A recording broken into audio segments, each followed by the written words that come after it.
بسم اللہ الرحمن الرحیم.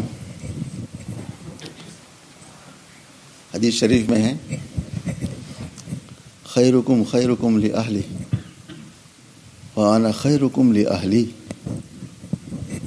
تم میں سب سے بہتر آدمی وہ ہیں جو اپنے گھر والوں کے ساتھ بہتر ہو، اور میں اپنے گھر والوں کے ساتھ بہت بہتر ہوں. پہلے تو تعین فرمائی نا، تم میں بہتر وہ ہیں جو اپنے بیوی بچوں کے ساتھ بہت اچھے ہو، اور میں اپنے گھر والوں کے ساتھ بہت اچھا ہوتا ہوں. اور آپ کے گھر والے کتنے تھے؟ ہم تو 11 مشہور ہیں نا. آپ کی گھر والیاں 37 تھی، 37. 11 تو آپ صلی اللہ علیہ وسلم کی ازواج مطہرات ہیں، جن میں 2 آپ کی زندگی میں وفات پا گئی، 9 باقی رہی حیات میں. حضرت زینب اور حضرت خدیجہ رضی اللہ عنہا انتقال فرما گئی تھی زندگی میں. ان کے علاوہ 24 آپ کی عورتیں اور تھی جو آپ کے ساتھ نکاح میں آئی.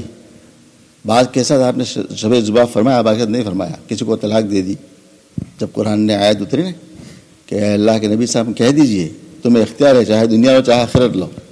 بعض ہوتے کہ ہم دنیا لے رہے ہیں، ان کو آپ نے چھوڑ دیا. تو ہم ایک کو نہیں، ہم ایک کے ساتھ خیال نہیں کر سکتے. آپ نے 37 کا خیال فرمایا علیہ الصلوۃ والسلام. یہ حدیث ہمارے لیے بہت بڑی عبرت بھی ہے.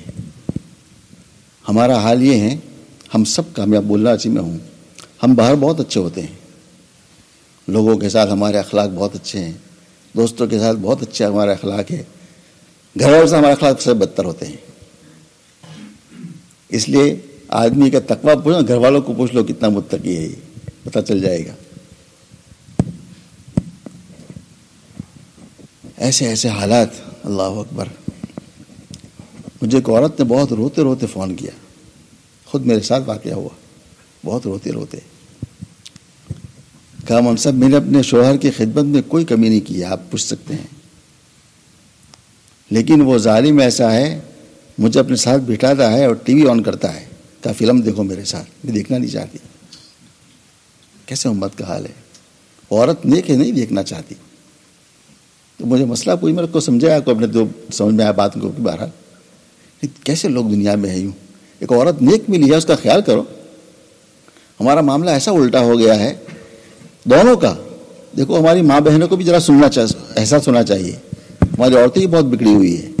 میں ان کی بھی فضا، میں شوہر کی فضا بھی بیان کروں گا انشاءاللہ. ایک طرف کی بات، دونوں طرف کی باتیں بیان کروں گا. شوہر اچھا ہے، نیک ہے، نرم ہے، عورت حاوی ہو جاتی ہے، اس کو خوب دباتی ہے. اور اگر شوہر ڈنڈے والا ہو نا، پھر سیدھی رہتی ہے، یہ مار پڑے گی. اور مرد کا حال بھی یہی ہے. اگر عورت بہت اچھی ہے، شریف ہے، اس کو خوب دبائیں گے. اور اگر بدماش ہو نا عورت، مارنے ڈھڑنے والی، فون ہاتھ میں 9999 سیدھے ہو جاتے ہیں. حالانکہ ہمیں الٹا ہونا چاہیے نا، سیدھا ہونا چاہیے. جب عورت ہمدرد ملی ہے، نیک ہے، اور اچھا اخلاق سے برتن کے ساتھ، عورت کو بھی چاہیے. اگر شوہر نرم ہے اور اچھا اخلاق سے برتن ان کے ساتھ، کیسا الٹا نظام شیطان نے ہمارے اندر پیدا کر دیا ہے. بہرحال یہ حدیث بہت عجیب حدیث ہے کہ تم میں سب سے بہتر آدمی وہ ہے جو اپنی عورتوں کے ساتھ بہتر ہو، اور میں خود اپنے عورت کے ساتھ بہت بہتر رہتا ہوں. اللہ ہمیں عمل کی توفیق عطا فرما دے.